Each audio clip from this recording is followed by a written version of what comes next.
Banswara Bharatiya Janata party जहां देश में समानता और राष्ट्रीय एकता की बात करती है, वहीं कांग्रेस पार्टी देश में विभाजनकारी नीतियों का समर्थन करती है और जाति और धर्म के नाम पर देश को बांटने का कार्य करती आई है। कांग्रेस ने ही धर्म के आधार पर देश का बंटवारा करने पर सहमति जताई थी और यह आरोप भारतीय जनता पार्टी के प्रदेश अध्यक्ष सीपी जोशी ने रविवार को बांसवाड़ा में भाजपा जिला कार्यकारिणी की बैठक को संबोधित करते हुए व्यक्त किए। वहीं इस दौरान उन्होंने भारत आदिवासी पार्टी द्वारा भील प्रदेश की मांग को लेकर कोई टिप्पणी नहीं की। उन्होंने कांग्रेस पर निशाना साधते हुए कहा कि कांग्रेस पार्टी के नेता राहुल गांधी और प्रियंका गांधी हिंदू को हिंसक बनाते हैं और कश्मीर में धारा 370 को फिर से बहाल करने की मांग करने वाले लोगों का समर्थन करते हुए उनको चुनाव लड़वाते हैं। साथ ही उन्होंने कहा कि देश में केवल एक ही भारतीय जनता पार्टी ऐसी है जो विचारों को लेकर चलती है, वहीं अन्य सभी पार्टियां जात पात और धर्म की आड़ में अपनी राजनीतिक रोटियां सेक रही हैं और परिवारवाद को बढ़ावा देती है। वहीं भारतीय जनता पार्टी कार्यकर्ता और संगठन को लेकर राष्ट्रीय मुद्दों को आगे रखकर राजनीति को सेवा के रूप में मानती आई है। इस अवसर पर जनजातीय विकास मंत्री बाबूलाल खराड़ी ने भारत आदिवासी पार्टी पर प्रहार करते हुए कहा कि ये पार्टी वागड़ क्षेत्र में जनजातीय वर्ग को आपस में बांटने का कार्य कर रही है, युवाओं को गुमराह करने का भी कार्य कर रही है। साथ ही उन्होंने कहा कि आदिवासी आदिकाल से हिंदू था और आगे भी हिंदू रहेगा। वहीं पूर्व मंत्री और लोकसभा में भाजपा प्रत्याशी रहे महेंद्रजीत सिंह मालविया ने भी कहा कि आदिवासी हमेशा से हिंदू था और हिंदू ही रहेगा और भारत आदिवासी पार्टी मंगलसूत्र, सिंदूर तथा चूड़ियों को लेकर समाज में वैमनस्य पैदा कर रही है। इस अवसर पर पूर्व सांसद कनकमल कटारा, भाजपा जिला अध्यक्ष लालचंद पटेल, भाजपा प्रदेश मंत्री अनीता कटारा सहित अन्य पदाधिकारी उपस्थित रहे।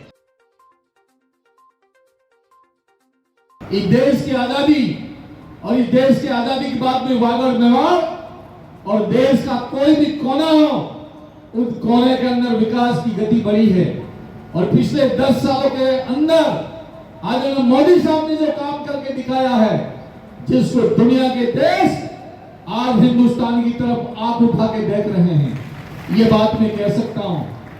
देश के किसी भी कोने में या दुनिया के किसी भी कोने में आगे मोदी साहब जाते हैं, छोटा बच्चा भी कहता है कि नरेंद्र मोदी जी आगे, ऐसी आवाज निकल के आती है। इससे हमारी देश की ताकत और देश के अंदर रहने वाले 140 करोड़ जनता का मान सम्मान और हमारी पार्टी और हमारी सरकार का अभिमान और हमारा सबका सम्मान बढ़ा है, मैंने कह सकता हूं। चुनाव जीत के गए हैं, क्या दिल्ली में प्रधानमंत्री जी के पास में जा पाएंगे? क्या इस बांसवाड़ा में अंदर आज कनकमल जी ने रेल लाने का प्रयास किया है? क्या ये बांसवाड़ा में रेल लाने का प्रयास करेंगे? आज अजमेर से लगाकर बांसवाड़ा तक हमारी नई सड़क बन रही है, रतलाम से लगाकर डूंगरपुर तक और प्रतापगढ़ से लगाकर दाहोद तक हमको नई सड़क बनाने की आवश्यकता है। क्या वो सड़क का प्रस्ताव लेके जाएंगे? आज डूंगरपुर का क्षेत्र पूरी तरह से सूखा है और जनता को आज भी पानी की परेशानी है। क्या उस सूखी धरती को पानी पीने के लिए और सिंचाई के लिए कोई प्रस्ताव लेके जाएंगे? इनके अंदर कोई नई बात निकल के आई है जो गले उतरने वाली नहीं है। ये लोग कह रहे हैं कि हमारी आदिवासी बहनें मंगलसूत्र नहीं पहनेंगी, तिलक नहीं लगाएंगी और सिंदूर नहीं भरेंगी, उपवास नहीं करेंगे। तो मैं इनसे पूछना चाहता हूं कि उस मानगढ़ की धरती के ऊपर आप गए थे, पहले तो खुद तय करो कि आप मानगढ़ की धरती पे जाने वाला खुद आदिवासी हो के नहीं, आप मानगढ़ पे गए क्यों? और मानगढ़ की धरती के ऊपर 17 नवंबर 1913 में गुरु गोविंद आदिवासी को शिक्षा, दीक्षा और भक्ति और भक्ति का हवन चला रहे थे और खेरवाड़ा से पुलिस आई और फौज आई, उन्होंने गोली चलाकर इन लोगों को मार दिया। उस दिन भी हम तो भक्ति की बात कर रहे थे, उस दिन भी हम तो हिंदू होने का प्रमाण दे रहे थे। महाराणा प्रताप 500 साल पहले युद्ध लड़ रहे थे, उस वक्त भी पूजा राणा, उस भील के नेतृत्व में हजारों आदिवासी ने अपना साथ दिया, महाराणा प्रताप को आगे बढ़ाया। सबरी बाई भगवान राम को झूठे बेर खिलाए, उस वक्त भी हमने भक्ति की थी। बेनेश्वर का धाम आज गुरु पूर्णिमा है, हजारों की संख्या में आदिवासी उस बेनेश्वर धाम के ऊपर अपने गुरु को दर्शन करने के लिए और मिलने के लिए वहां पे पहुंच रहे हैं। क्या हमारी संस्कृति में ऐसी कोई गलत बात है जिसमें आप हिंदू होने से हमको रोक रहे हो? मैं तमाम साथियों और मित्रों से अपील करता हूं, ये राजनीति का एक स्टैंड है और इसके ऊपर विशेष कोई ध्यान नहीं दे।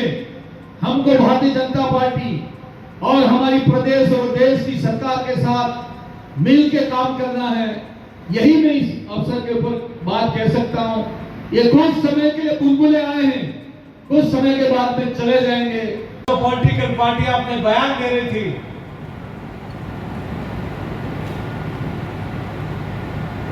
साथियों अपने सोशल मीडिया की ताकत भी हम सब लोगों को बढ़ानी होगी।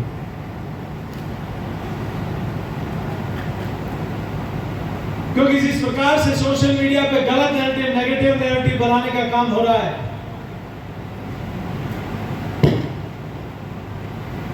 जो कहते हैं हम हिंदू नहीं हैं, दिल्ली में राहुल गांधी हिंदू को आतंकी कहते हैं, वो हिंदू को हिंसक कहते हैं,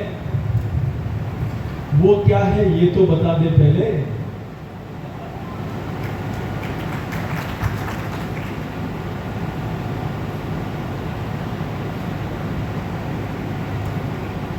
ये बड़ी विचित्र स्थिति है कि इनके साथ के लोग कोई भारत माता की जयघोष की जगह फिलिस्तीन जिंदाबाद बोलता है।